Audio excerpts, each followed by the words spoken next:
Sebuah pistol menempel tepat di keningnya. Dia tak bergerak, tak bisa lari. Di depannya, Han. Jari itu perlahan menekan pelatuk, tapi tidak ada tembakan. Han menurunkan pistolnya. Bukan karena ragu, bukan karena iba, tapi karena kematian seperti itu terlalu mudah. Tatapannya tetap kosong, lalu mereka dilepas. Bukan untuk bebas, tapi untuk berlari. Karena bagi Han, perburuan baru saja dimulai. Cerita dimulai di masa depan yang suram. Korea Selatan jatuh dalam krisis ekonomi besar. Kota berubah menjadi kumuh, penuh kriminal dan tanpa harapan. Kita dikenalkan dengan Jun Sok, seorang mantan narapidana yang baru saja keluar dari penjara. Dia bertemu kembali dengan sahabatnya Jang Ho dan Ki Hun. Mereka semua hidup di dunia yang sama, miskin, putus asa, dan tidak punya masa depan. Malamnya mereka pergi ke sebuah diskotik dan disinilah Jun Sok mengutarakan rencananya. Jun Sok punya satu mimpi sederhana, kabur ke negara Taiwan dan mulai hidup baru. Ia membayangkan buih-buih ombak pasir putih dengan air laut biru jernih dan pemandangan yang indah. Dia akan membangun sebuah rumah di tepi pantai, benar-benar seperti di Hawaii. Tapi untuk itu mereka butuh uang yang banyak. Untuk usaha di sini tidak mungkin.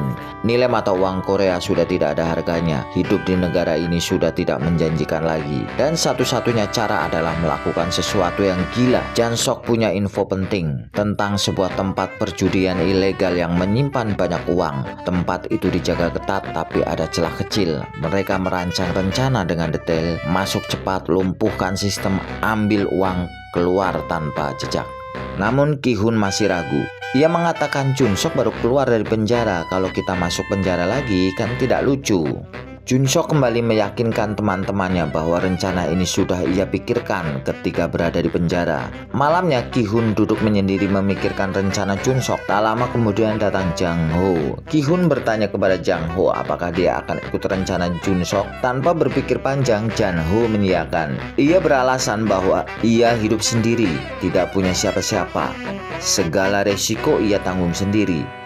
Dan waktu itu Jun Sok masuk penjara karena dia memberi kesempatan kepada kita untuk kabur lebih dahulu. Dan menurutku ini kesempatan baik buat kita untuk memperbaiki diri. Buat Ki Hun ini adalah kesempatan untuk membahagiakan keluarganya. Setelah berpikir cukup lama, akhirnya Ki Hun memutuskan untuk ikuti rencana Jun Sok. Ayo kita lakukan, kata Jun Sok yang ternyata sudah ada di belakang mereka. Keesokan harinya mereka juga mengajak salah satu teman mereka yang kebetulan bekerja di tempat kasino ilegal. Namanya Sang So. Dan saat itu juga mereka mendatangi tempat kasino itu. Sebuah tempat di dalam komplek yang sudah tidak berpenghuni lagi. Tempat ini dijaga berlapis dengan pintu-pintu besi. Di dalam kasino itu pun dijaga tidak kalah ketatnya. Ada sekitar 6 penjaga di setiap sudut ruangan itu. Mereka mengawasi setiap pengunjung yang datang. Jun Sok juga melihat uang-uang hasil perjudian itu dimasukkan ke dalam sebuah brankas. Hari berikutnya mereka cek jalur masuk dan keluar dari kasino itu. Hampir semua akses yang menuju ke tempat kasino itu ada pantauan dari CCTV.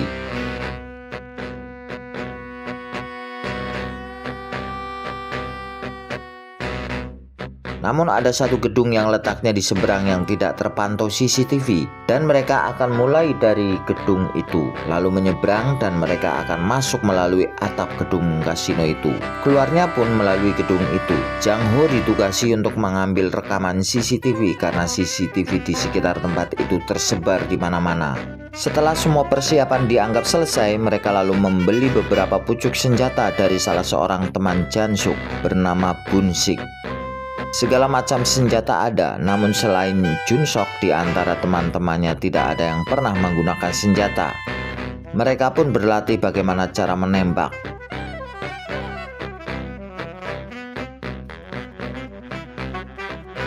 Namun mereka telah bertekad bahwa inilah jalan satu-satunya untuk keluar dari kemiskinan. Malam itu sebuah mobil melaju di antara gedung-gedung kosong. Di dalam mobil itu terdapat 4 orang yang akan melakukan pekerjaan berbahaya. Pekerjaan yang belum pernah mereka lakukan dan bayangkan, pekerjaan yang mungkin hanya dilakukan sekali seumur hidup. Merampok kasino. Jansok yang paling tenang berusaha menenangkan teman-temannya. Kembali ia mengingatkan Jang Ho untuk mengambil harddisk penyimpanan video CCTV. Akhirnya mereka bergerak. Mereka melalui jalur yang sudah ditentukan. Mereka naik tangga melalui gedung sebelah dan menyeberang ke gedung kasino. Mereka masuk ke tempat tersebut dengan senjata di tangan dan rasa takut di dada.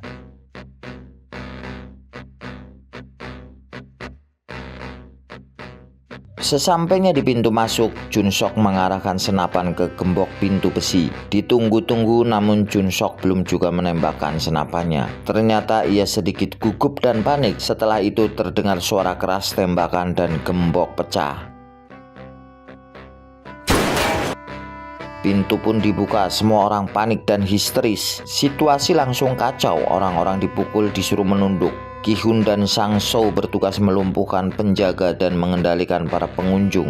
Sementara Jang Ho bertugas mengambil uang di brankas. Junsok bertugas mengendalikan semuanya dan tanpa sepengetahuan Junsok dan teman-temannya, salah seorang pegawai telah membunyikan alarm. Alarm itu langsung terhubung dengan para penjaga yang ada di luar gedung kasino itu. Maka tak kurang dari 15 orang telah menuju ke kasino itu.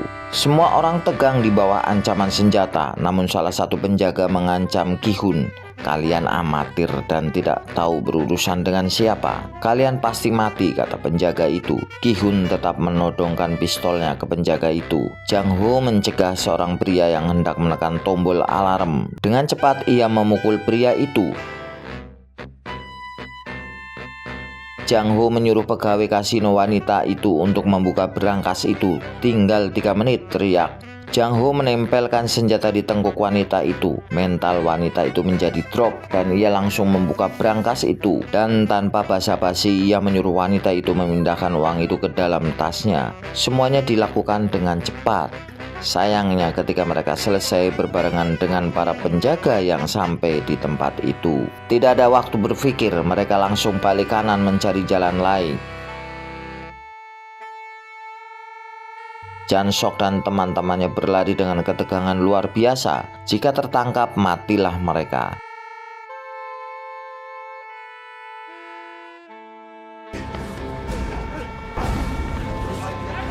Sebuah tembakan hampir saja mengenai salah satu dari mereka. Ketika mereka sudah di dalam mobil, dari kejauhan para penjaga itu masih mengejarnya.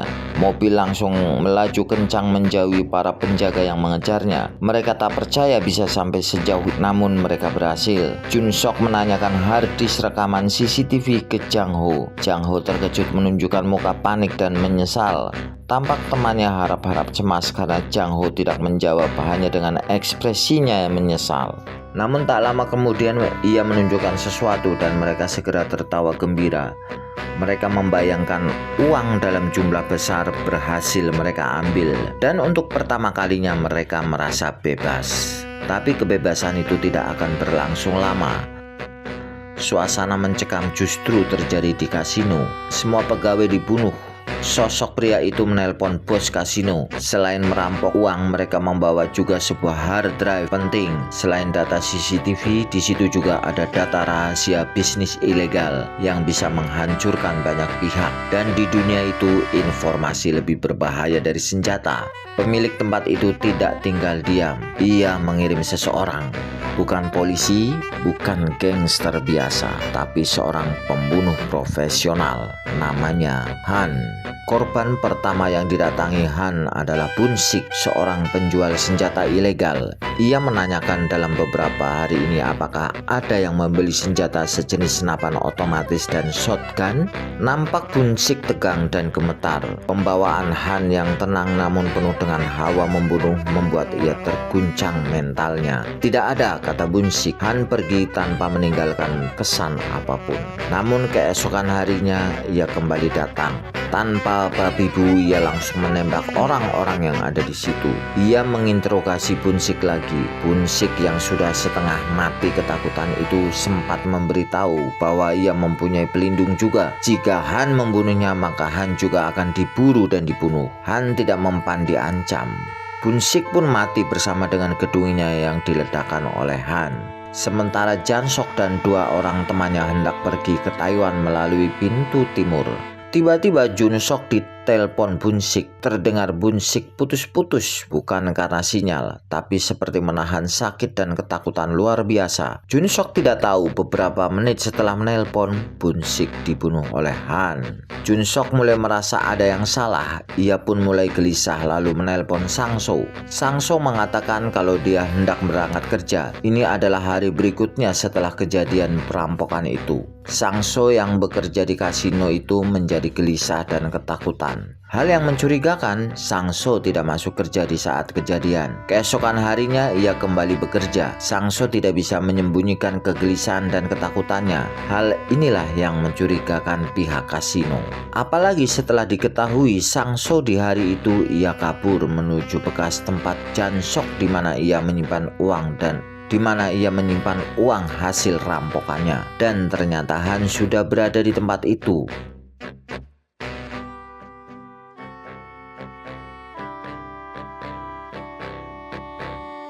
Sementara itu Jansok, Ki-hun, Jangso, dan Sangso sedang bermain kembang api di tepi pantai. Jansok mengarahkan kembang apinya ke Sangso. Tak sengaja kembang api mengenai dada Sangso dan darah pelan-pelan merembes keluar.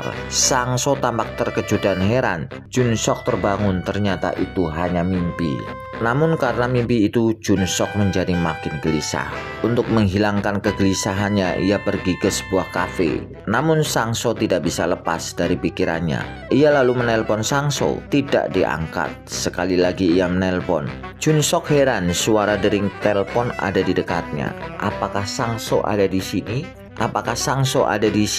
Junsok panik. Ia mengedarkan pandangannya dan matanya tertumpu pada sosok pria. Wajahnya terhalang oleh cahaya lampu. Namun Junsok merasa pria itu menatapnya dengan tajam dan penuh ancaman.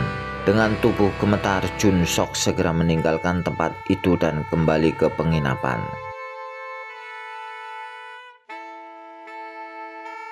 Sesampainya di penginapan, ia menyuruh Ki-hun dan Jangso untuk berkemas. Kelamaan di sini bisa berbahaya.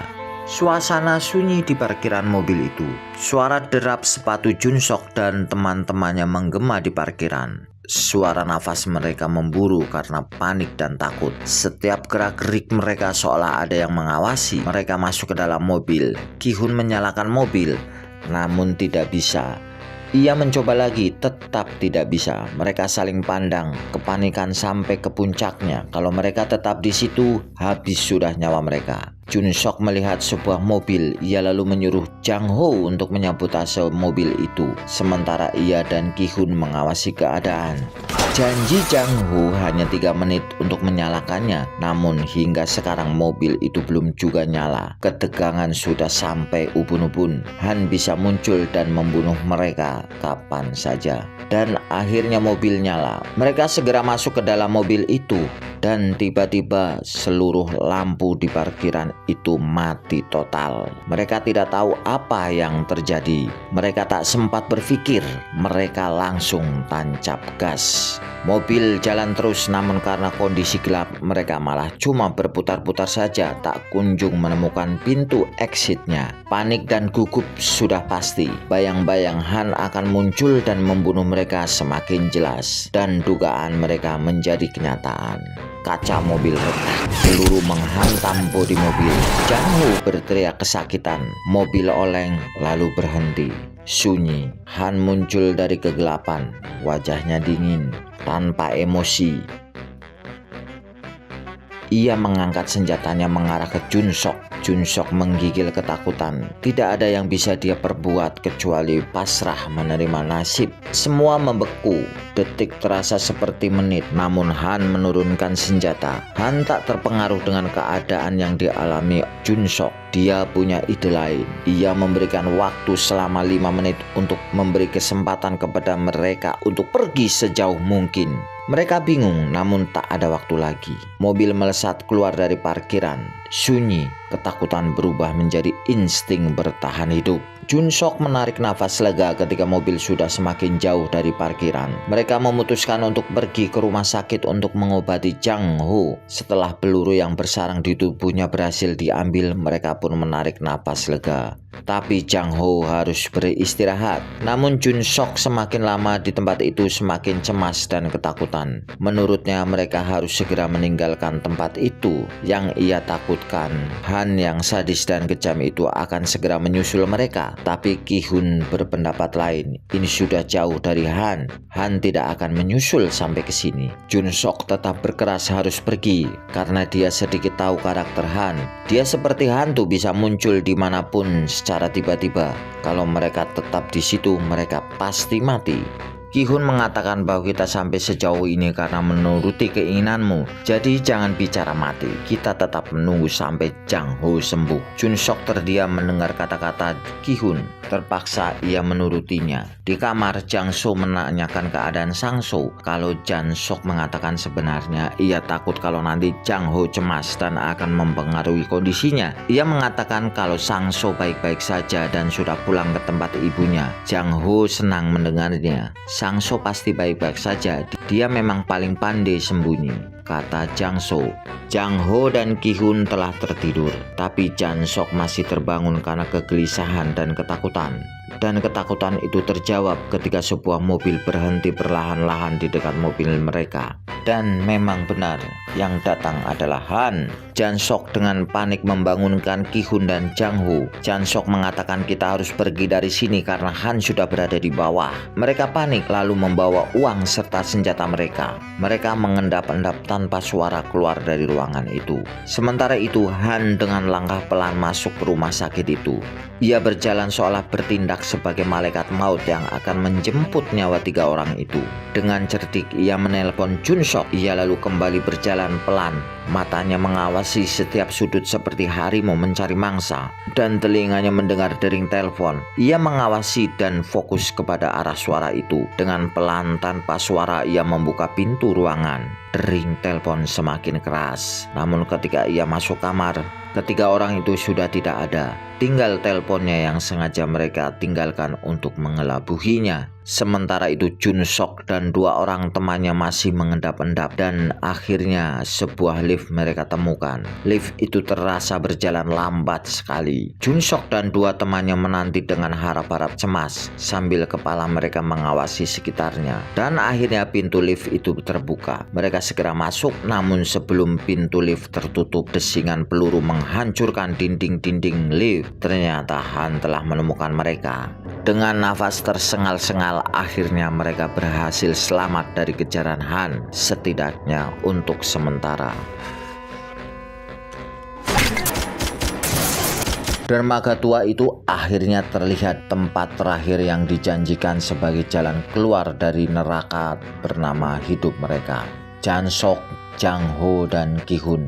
Mereka datang dengan tubuh penuh luka dan hati yang bahkan lebih hancur dari kota yang mereka tinggalkan. Namun pelarian ini ternyata belum benar-benar selesai. Di tempat lain, kematian Bun Sik mulai menyalakan perang baru.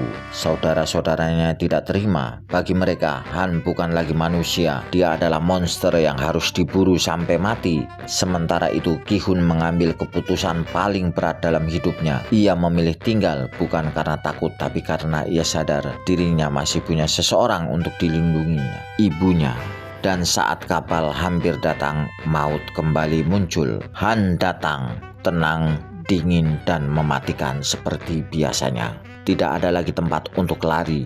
Jang Sok dan Jang Ho akhirnya memilih melawan.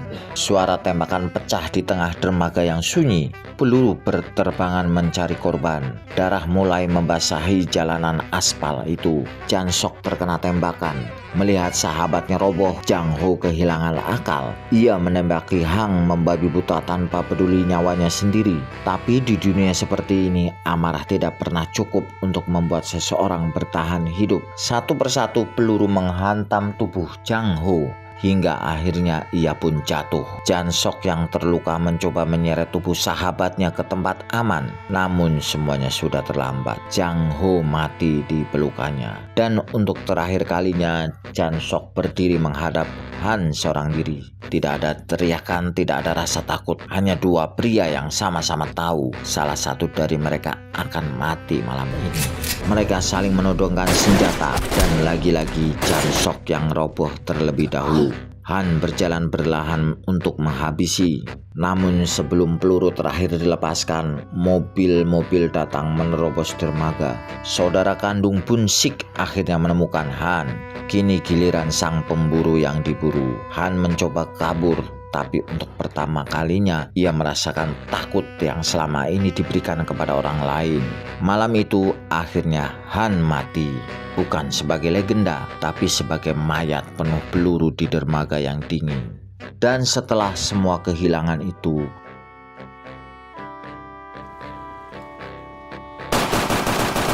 Jansok akhirnya berhasil keluar dari negaranya sendirian, tanpa sahabat, tanpa keluarga, tanpa siapa-siapa. Ia memang berhasil selamat, tapi sebagian dirinya sudah mati bersama teman-temannya malam itu.